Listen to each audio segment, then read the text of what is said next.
앞서 소개해드린 SBS의 월화 드라마 조선구마사는 결국 조기 종영으로 마무리되었습니다.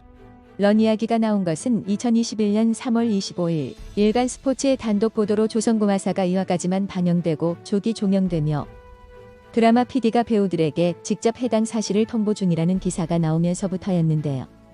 이에 대해 조선구마사의 연출을 맡은 신경수 PD가 폐지 논의가 있는 것은 사실이지만 아직 확정된 것은 아니다라고 밝히며 3월 26일 새벽에 회의를 진행해 같은 날 오전에 결과가 나올 것이라고 알렸습니다. 하지만 계획된 16회 중 14회까지 촬영한 마당에 이제 와서 논란이 되는 요소들을 죄다 편집 및 재촬영할 수도 없고 광고주의 후원은 물론 지자체의 장소 지원까지 다 끊긴 상황이라 현실적으로 조기 종영 외에 별다른 수가 없었기 때문에 결국 조기 종영은 확정적이었고 결국 다음 날 SBS가 조선구마사의 방영권 구매 계약을 해지하고 방송을 취소하겠다는 공식 입장을 내면서 조기 종영이 확정되었습니다. 게다가 한국에서만 편성이 취소되었을 뿐 해외에선 스트리밍을 통해 3회분이 공개될 예정이라 다시 논란이 일어나고 있었으나 결국 3월 26일 제작사도 제작을 중단하고 해외 판권 계약 해지했으며 스트리밍을 중단하기로 결정했으며 해외 스트리밍도 26일 중으로 모두 내린다고 했습니다. 또한 27일 스포츠 경향의 취재 결과 롯데컬처웍스는 조선구마사의 공동 제작 부분 투자에서 빠지면서 이와 관련 법률적 계약 해지에 관한 내용 증명을 제작사인 YG 스튜디오 플렉스에 보냈다고 합니다. 여기에 태종 역할을 맡은 가무성을 비롯해 금세록, 김동준, 박성훈, 서영희, 이유비, 장동윤, 정혜성 등 제작 발표회에 참여한 주요 배우 8명 전원이 이 드라마에 깊은 고찰 없이 출연한 것에 대한 사과문을 게재했고 특히 가무성 같은 경우는 개인 인스타그램을 비공개로 돌릴 정도로 엄청난 비난에 시달리고 있는 상황입니다. 또 신경수 PD와 박계옥 작가도 사과문을 올렸지만 여전히 좋은 말을 듣지 못하고 있는데요. 우선 역사 왜곡의 의도가 없다고 하기에는 지나치게 역사 왜곡이 조직적이어서 금세 여론이 들끓을 정도였다는 지적, 그리고 역사 왜곡과 함께 문제가 된 중국색이 강한 연출 논란에 대해서는 뭉뚱그려 말하는 것으로 넘어가는 것 때문에 여전히 비난을 받고 있습니다. 특히나 논란의 중심에 서 있던 박계옥 작가의 사과문은 신경수 PD나 다른 배우들의 사과문에 비해 더 많은 논란을 받았는데요. 신경수 PD는 그래도 배우나 다른 스태프들의 탓을 하지 않고 오로지 자신의 잘못이라고 누구의 탓을 하진 않았지만 박 작가는 사과문에서조차 판타지 사극이라는 핑계를 무기 삼아서 이번 논란을 정당화하려는 면피성 발언을 이어가고 있어 더 큰 지탄을 받았습니다. 더구나 이 사과문의 조선의 건국 영웅분들에 대해 충분한 존경심 운운한 부분은 자신이 국수주의의 희생양이라서 억울하다는 식으로도 해석 가능한데 시청자들이 해당 작품이 등장인물을 미화하지 않아서 분노한 것이 아니라 중국의 한국문화 예속화 시도 차원에서 실제 역사 인물들을 도가 넘게 모욕한 부분에 분노한 것이란 걸 망각하는 것 같이 보입니다.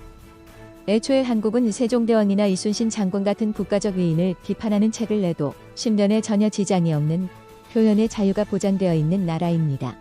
물론 그에 대한 비판은 본인이 감수해야 하지만 말입니다.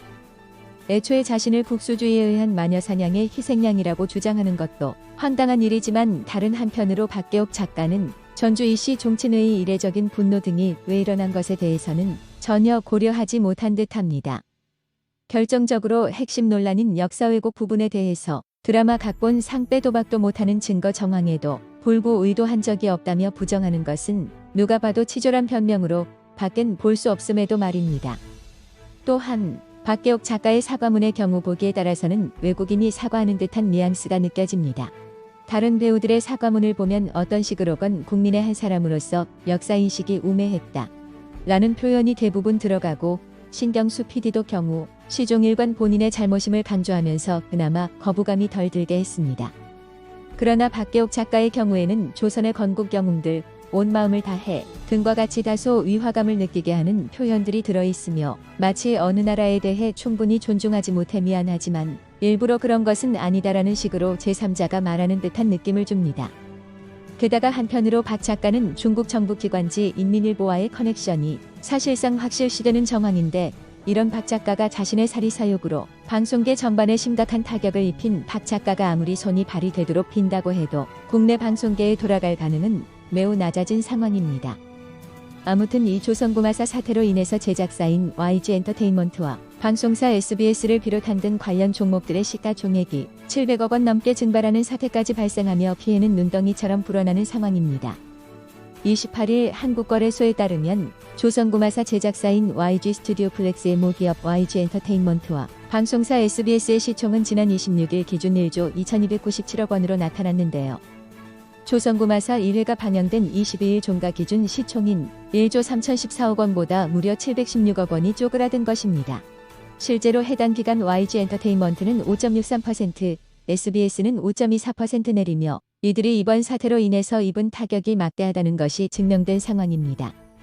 더구나 조선구마사는 조기 종영 시점에서 이미 80%가량 촬영을 마친 것으로 알려지면서 320억 원에 달하는 제작비의 상당 부분은 손실이 날 것으로 보입니다.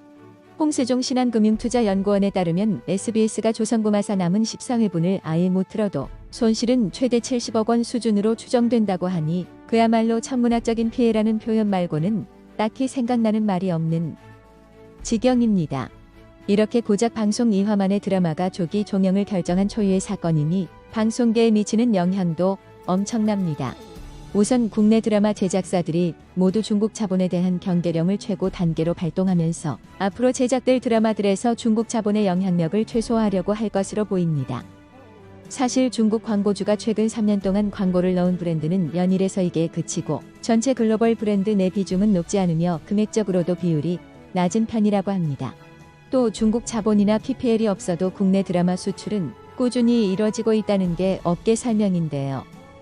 한 메이저 드라마 제작사 관계자는 26일 중국 판매를 위해 중국 광고를 받았다는 것은 업계 현실을 모르는 짜맞추기식 해석이자 침소봉대라고 반박하면서도 중국과 관련된 광고라면 소액이라도 모두 빼고 있다. 드라마가 폐지까지 될 수도 있는 상황에서 굳이 위험을 감수할 이유는 없기 때문이라고 현재 문화계 분위기를 전했습니다. 또한 고증 부분에서도 상당한 지적을 받은 만큼 향후 제작되는 사극들은 이전보다 시대 고증에 대한 검수가 더욱 강화될 것으로 보입니다. 과거 사극들은 고증에 오류가 있어도 시청자들이 그저 우대티 정도로 넘어가거나 예산 문제 때문에 어쩔 수 없다고 생각하고 그러려니 했지만 동북공정과 중국의 한국문화예술화 시도에 관한 국민들의 경각심이 높아지는 추세를 고려하면 점점 그러한 부분에 대해서 더욱 엄격하게 기준을 적용할 가능성이 높아집니다. 그만큼 조선구마사 사태가 우리 사회에 남긴 영향은 어마어마합니다. 게다가 이후 앞으로 중국과 관련된 드라마는 일절 소비하지 않겠다는 여론이 형성되면서 추후 방영될 드라마들에도 비상등이 켜진 상태입니다.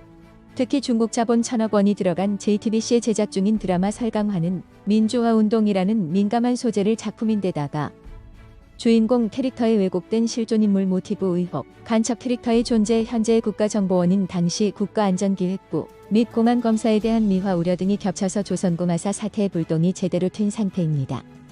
이렇게 되면 당초 6월 방송으로 예정되어 있던 설강화의 경우는 방송 전파도 타지 못한 채 제작이 중단될 가능성이 커졌습니다. 제가 앞서도 말씀드린 대로 이번 사태는 시청자들이 더 이상 지켜야 할 선을 넘어서는 창작의 자유는 용납하지 않는다는 것을 증명한 사태입니다. 부디 콘텐츠 제작자들도 이번 사태를 통해 시청자들이 원하는 것이 무엇인지를 깨닫고 콘텐츠를 제작하기 바라며 오늘 방송은 여기서 마치겠습니다.